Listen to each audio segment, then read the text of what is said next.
Finally we came here. हामी आएका छौँ गोसाइँकुण्ड। यो लगभग 43 से 80 मिटरको हाइटमा। हेर्दा रमाइलो छ, पुरै हिउँ जमेर पानी केही देखेको छैन। जस सिनारियो एकदम राम्रो देखिन्छ।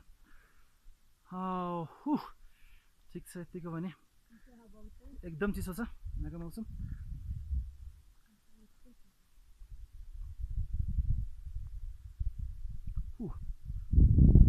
बसिरहेका छौँ।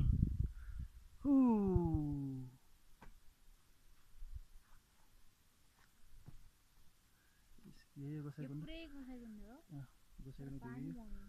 पानी सब देखिन्छ।